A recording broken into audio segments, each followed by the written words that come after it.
Okay, so let's talk a little bit about Stellantis. Have you ever seen or have you ever imagined a slow motion crash? It's pretty agonizing, right? I mean, you can see where it's going, you can see exactly what's about to happen, but there's nothing you can do about it and there's no way to actually stop it. Well, that's what Stellantis feels like right now. This automotive giant has got a portfolio so vast, it's unbelievable. I mean, it's like every second car brand actually is owned by Stellantis. That's what it feels like, and that should really make it, unstoppable, untouchable. It should just make it an absolute juggernaut with an unfettered momentum. But so much for the unfettered momentum. It's more like it's lurching towards disaster right now, and it's dragging some of these beloved car brands with it. Things like Jeep, Alfa Romeo, Maserati, Dodge, Chrysler, Peugeot, Citroën, Fiat, Opel, Vauxhall. It should be an empire, but instead it feels more like a ship that's taking on water as it's having a slow motion collision with an iceberg. Yes, this Stellantis is the automotive equivalent of the Titanic. How has this happened? How has it got to this point? What can be done, if anything? Let's get into all of that right after this. A brown car guy.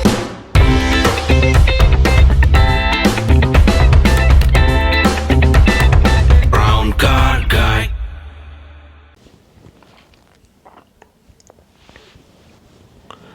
So there's a bunch of stuff that's just come out recently. For example, yesterday, in fact, I saw this news, Jeep's disastrous news in Australia, and the once go anywhere, do anything iconic brand of Jeep, obviously, is now being booted out of Australia. Stellantis has paused the Jeep Grand Cherokee in that market, citing poor sales and lack of demand. Let's not mince words here. It sounds like Jeep in Australia is dead. Why? Because Stellantis doesn't understand the market. I mean, look, at the end of the day, Jeep should actually be the perfect fit for Australia. Australia is a place where off-roaders actually make a lot of sense, where they actually use them and need them. Hence why the Toyota Land Cruiser is such a popular vehicle there. Defender was once upon a time. Ford Ranger still dominates there. The Grand Cherokee, the Jeep brand, the Jeep Wrangler, the Jeep Grand Cherokee should absolutely rule over there. But instead, Stellantis seems to have fumbled the ball. It didn't offer apparently a diesel V6, which is what Australian buyers wanted. And this is going to become a bit of a theme throughout this, about Stellantis not recognizing what buyers actually want, instead deciding that they know what's best. In addition to this Jeep thing in Australia, there's another thing that I just saw recently, and that is that Jeep's infotainment has an advertisement. So you're driving along in your Grand Cherokee or your Jeep, whatever, that you've paid for, or you're paying for, whatever, it's on lease or whatever you're paying for, and it's coming up to warranty or whatever, and every time you pull up at a traffic light, an ad is popping up on the infotainment. Telling you that you can buy an extended warranty or an extended whatever, service plan or whatever it might be. So you pay for the car, you pay for the fuel, and then you have to get charged mentally for having to dismiss ad banners that keep popping up whilst you're driving. I mean, who thought this was a good idea? It's the equivalent of buying a premium steak dinner, and every time you take a bite out of it, a McDonald's advert is projected into your face. That's kind of what it feels like. And understandably, owners are very, very annoyed. I mean, you guys get annoyed when you're watching YouTube videos and ads pop up, but to be fair, you're not paying for the YouTube videos, right? The YouTube channel is free. And if you pay for the premium service, you won't get the ad, so you can always do that.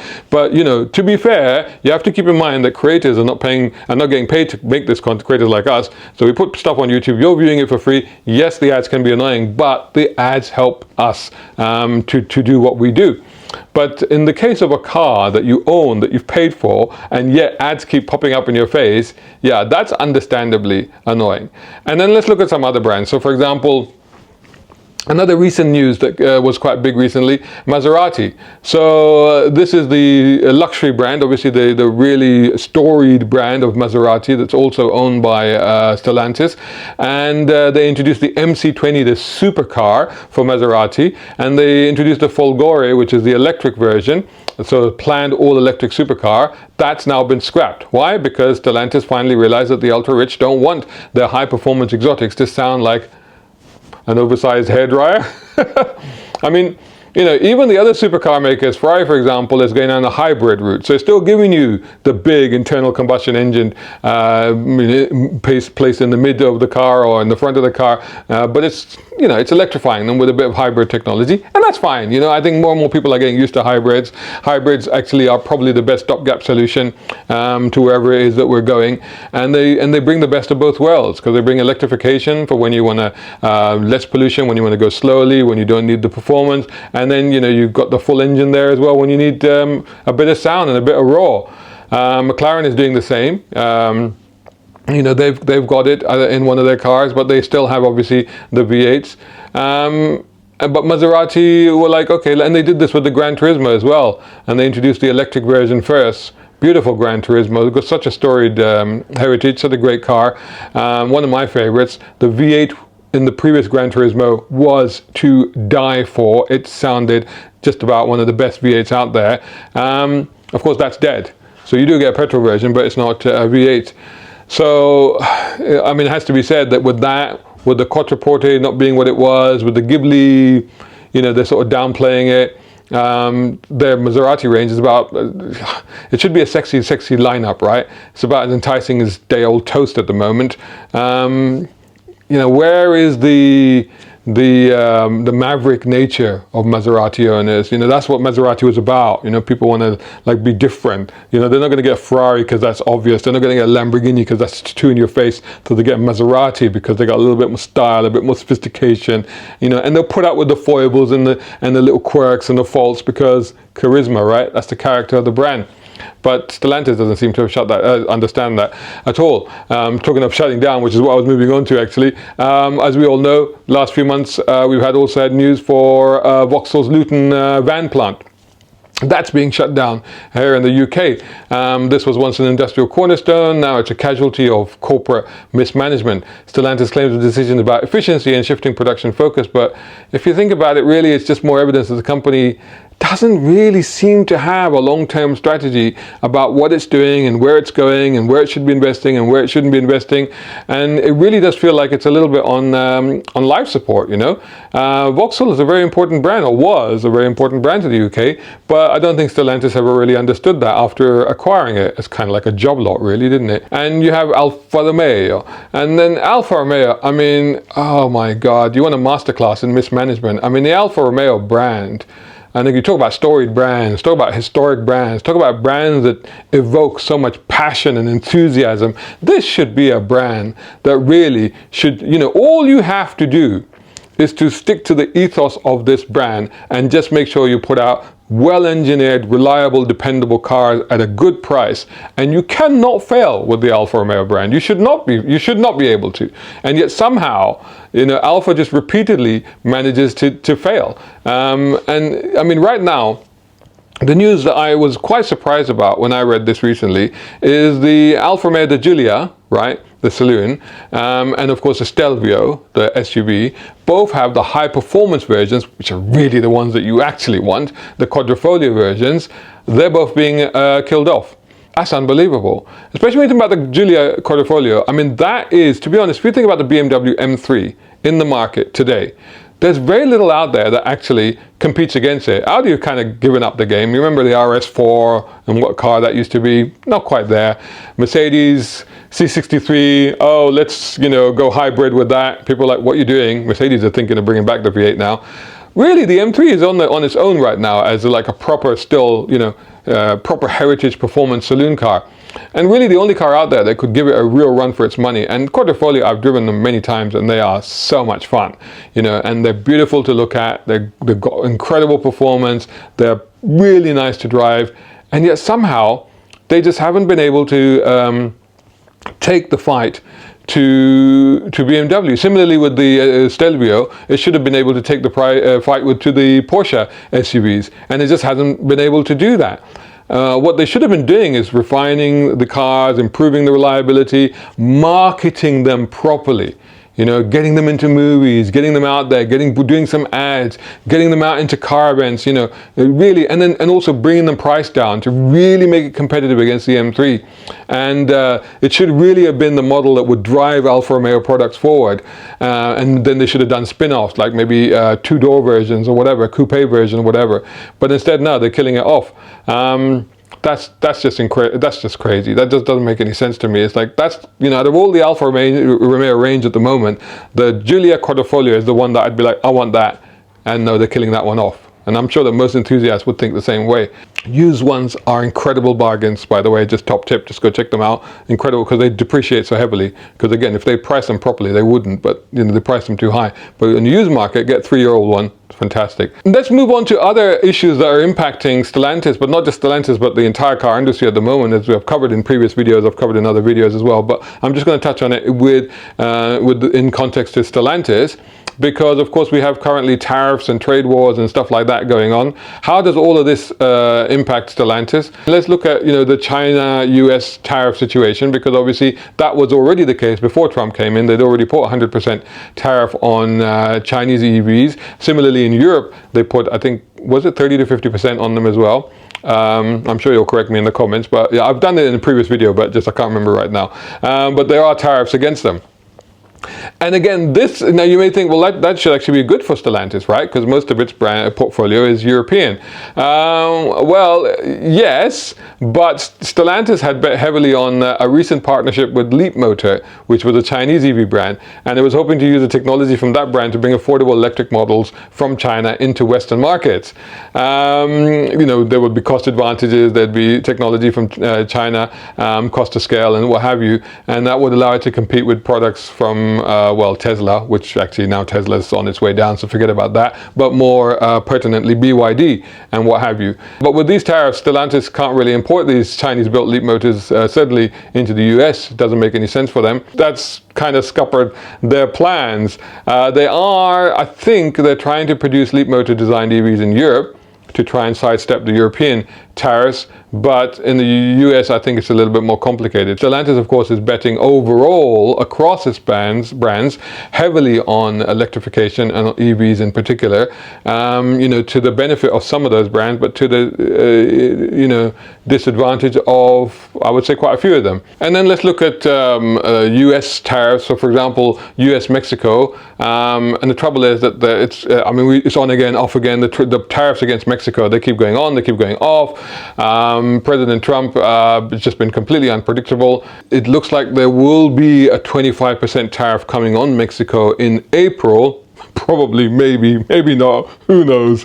The trouble is that this is again a big problem for Stellantis, because around 40% of Stellantis US sales come from vehicles that are actually built in Mexico and Canada. Including key models such as the Jeep Compass, Jeep Grand Cherokee, the Dodge Journey, the Ram 1500 Classics. So if those tariffs hit, Stellantis either has to eat the cost of those tariffs, which would be a huge cut into their margin, which I don't think they can afford, or pass it on to the consumer. And as we've discussed in the previous video, this is something like adding between $4,000 to $6,000 up to say $12,000 on the price of a vehicle because of these tariffs. The constant flip-flopping on these tariffs makes long-term planning really difficult, and Stellantis' reliance on the Mexican production could become a liability rather than an asset. Just as we were covering there, one of the vehicles, the Ram. Now the Ram, if you know the Ram, I love the Ram. It's one of my favorite pickup trucks. I've tested them many times in the UAE, and and you know, look at the size of the thing, right? I mean, that needs a big stonking Hemi V8, right? Yeah, no, they've killed that. No, it comes with a V6 now. You see what I'm saying? It's like, well, how does the buyer of that truck feel? You know, say, yeah, we've upgraded this, we've done this. Oh, cool, more power to the V8. No, we've got V6 now. Okay. And let's going back to the tariffs, so the Canada situation. Now, of course, with the Mexican, it's on again, off again, but the Canada, as far as I'm aware, it's still on, because they are really having a bit of a trade war now, Canada and America. And Canada has really taken umbrage at Trump's stance on the sovereignty of Canada, much less the industrial sovereignty of Canada, but the actual sovereignty of Canada. This is a major problem for Stellantis. Key production facilities they have are in Ontario, and they make the Chrysler Pacifica, the Grand Caravan minivans, Dodge Chargers, Dodge Challengers, although I think maybe the production of those is now stopped, so maybe that might be old news. But certainly they have some production facilities there. And with these heavy tariffs, Stellantis will face increased production costs or be forced to relocate manufacturing. And this takes years. I mean, that's easier said than done. You can't just pick up a factory and move it, as I've said in previous videos. This is a long-term investment over many, many years, sometimes decades. And it's not just even the plant of the factory or the workforce, but it's all the supply chains, because the way the car industry works is in a just-in-time supply chain basis. And if you've ever been to a factory, it's extraordinary the way it works, because the parts just don't come in at one end and then the parts literally have to be at certain points of the production line at certain times, and there's a constant stream of them coming in to do that. So they don't have to be held in storage. They just go straight onto the cars. So it's an incredible process that has to happen, and it takes a long time to set it up and to make sure that it works as it should do. The US market, of course, is absolutely critical to Stellantis' survival, and then any disruptions like these could be, let's be honest, catastrophic for the group. And unlike its rival, Stellantis is dependent on North American operations. If you think about the European brands, they themselves are actually struggling. Peugeot and Citroën, once dominant, they have been losing market share. I mean, overall sales, Stellantis has reported a 17% decrease in net revenues to 157 billion euros and a 70% drop in net profit to 5.5 billion euros for the year 2024. I mean, that's quite major. You know, for a car company, that's pretty substantial. Oh, hey, are you liking this video? Then make sure that you hit the like button, make sure that you share, and make sure that you subscribe. How to be an automotive content creator by BC Guy. I've been an automotive journalist for 35 years. I've done everything. I've been Saudi Arabia's first motoring journalist. I've driven vintage Bentley blowers. I've driven Ferraris, Lamborghinis, Bugattis, even an F1 car, hung out with F1 legends, presented cars on radio and TV, at live shows, at major motor shows. But how have I done this? Well, I'll explain everything in my latest book. It's out now. It's on Amazon. How to get into this career, how to be on this same journey, how to get cars, how to review them, what equipment to use, what platforms to get onto, how to turn it into a sustainable career. All of those secrets and more are all in this book. It's out now. 35 years of experience I have poured into this book. Fiat's appeal outside of Italy is struggling. Opel, Vauxhall again. I mean, they bought those from GM. Like I said, it's part of a job lot. They don't really know what to do with them. So the American brands, Jeep, Dodge, Chrysler, Ram, they're kind of having to prop up the company's earnings a little bit. And Jeep, despite a strong brand recognition, as we've already said, is faltering due to poor strategic decisions like the Grand Cherokee debacle in Australia. And don't forget, Jeep at one point for the Chrysler group was one of the cornerstones, was actually propping up the group at one point with sales of the Grand Cherokee. With sales of the Grand Cherokee was that successful and that popular and that good, that it was that strong that's what it was doing. So how have you taken a brand, the Jeep brand, that the other companies would have killed to take ownership of, and remember, this is a brand with so much history and heritage, and ruined it? How is that? How have you done that? And talking of great brands, you got Dodge. I mean, who's facing a backlash for shifting away from the Hemi V8 muscle car territory. It doesn't make any sense. Chrysler, to be honest, has been struggling for a long time. It struggled before Stellantis took it over. It's barely surviving. I mean, it's only got, I mean, even the Ram is like a brand in itself now. Viper became a brand in itself. So only you had the Chrysler SUV, Voyager, and to be honest, that's not really what it was. So if Stellantis loses unfettered access to the US market due to these tariffs on the Canadian Mexican production facilities, it will struggle to keep these brands profitable. And with European operations already weaker, Stellantis simply cannot afford to take a hit in North America. So these trade tensions, especially with involving Mexico and Canada, are there's no way to understate this, an existential threat to Stellantis. One of the other things that I've always said about Stellantis, and this is before any of this happened, was that it's a bit too big.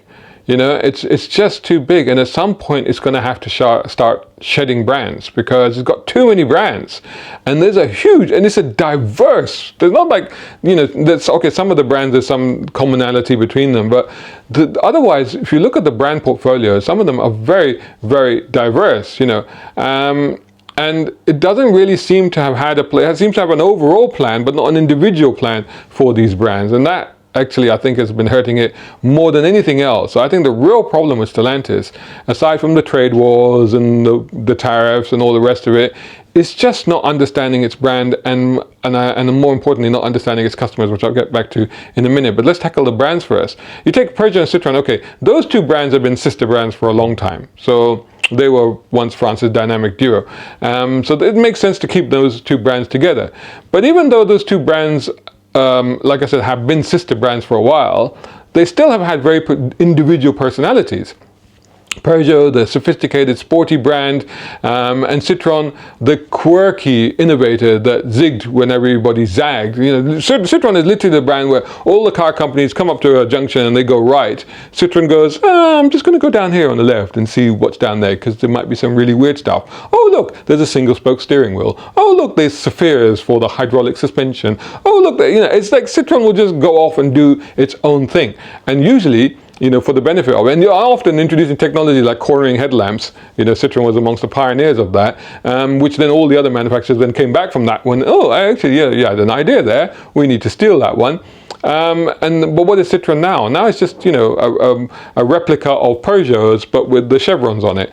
And it doesn't really, and Citroën actually is one of the brands that really does lend itself to electrification and EV technology because of the fact that Citroën has been an innovator, has always been an innovator, has always been cutting edge, has always gone for extremely new, weird stuff. It's gone like, let's go do this when everybody else is doing that. So Citroën actually was the perfect brand to major on it.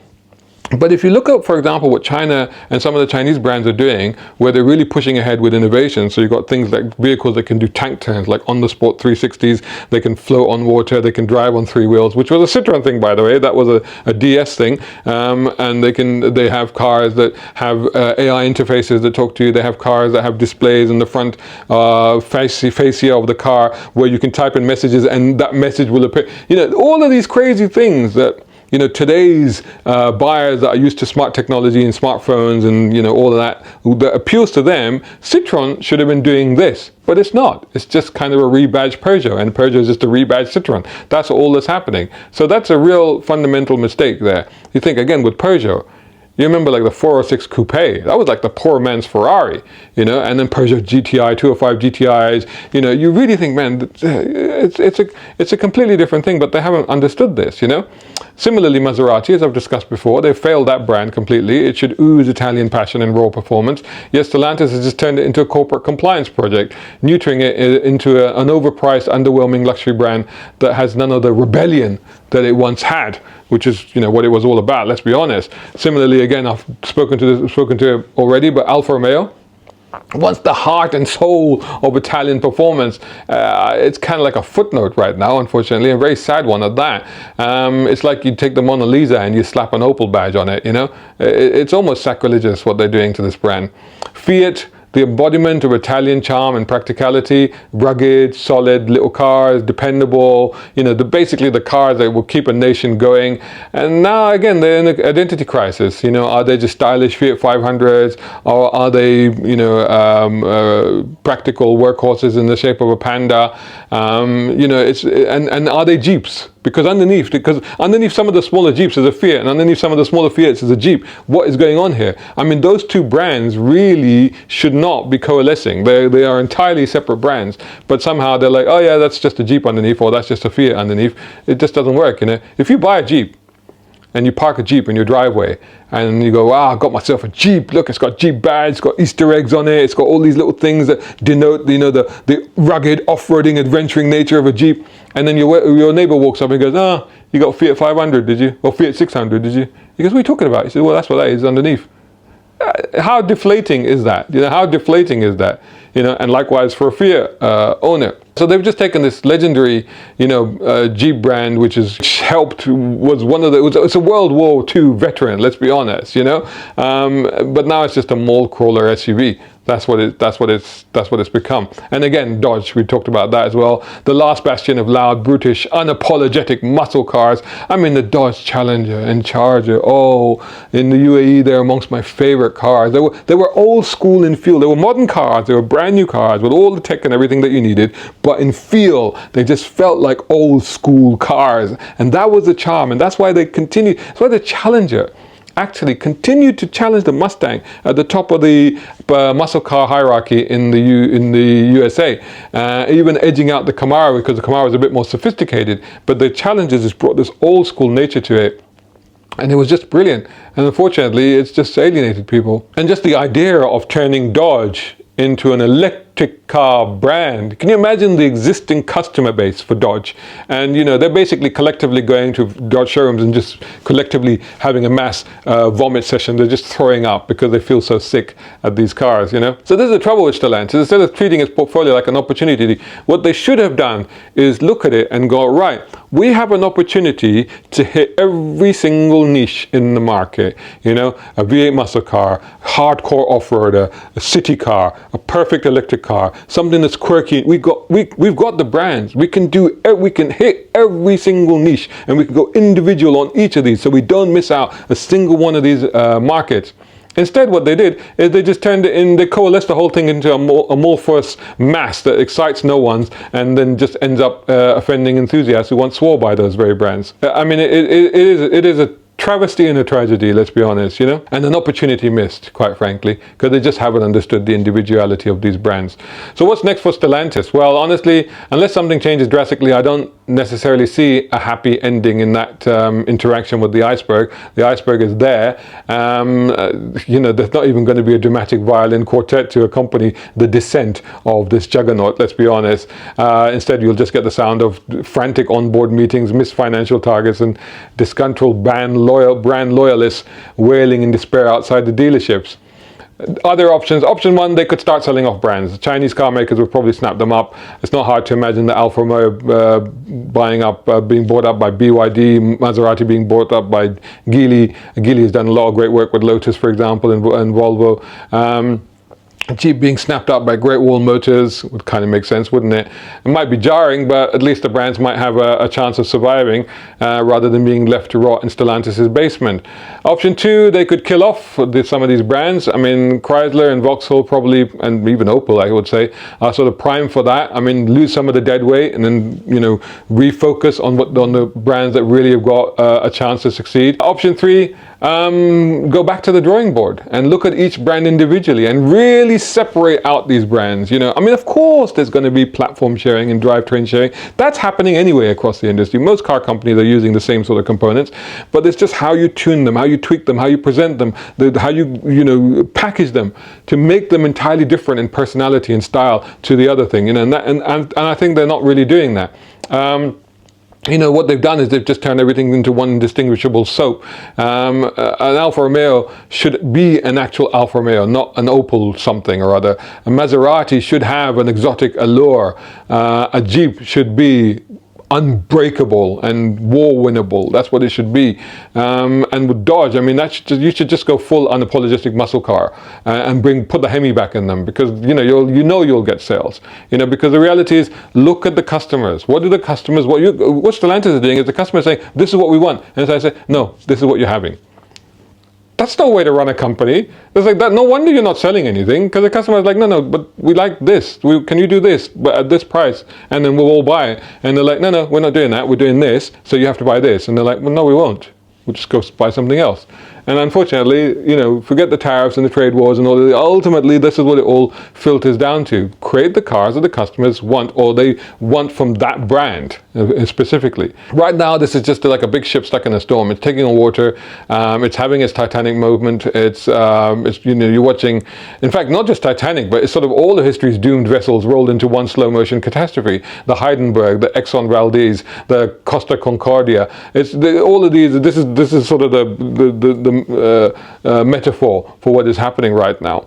And the biggest tragedy will be for us enthusiasts when it comes to brands like Alfa Romeo, Maserati, Dodge, Jeep, because these are storied and iconic brands, and you don't want to just end up seeing them in the left in history records or sitting in museums, and they'll go the way of things like Pontiac, Saab, and Plymouth, for example. Anyway, enough of me rambling on. You tell me, what do you think of Stellantis? Do you think they've got it right? Do you think they got it wrong? Do you think they can pull it back? Do you think there's any hope for any of these brands going forward? What do you think? Let me know in the comments. Meanwhile, don't forget to like, share, and subscribe. And also check out my books. There, where is it? There. No, latest book is doing well. It actually briefly got ranked top 3 in the automotive category of Amazon US. So go check it out. How to be a content creator, on sale now. And I'll catch you guys all in the next video. Shout out time, guys. Thank you so much. Hey, if you enjoy my content, why not get involved? Buy me a coffee. You can do that at either of these links. Or if you're watching on YouTube,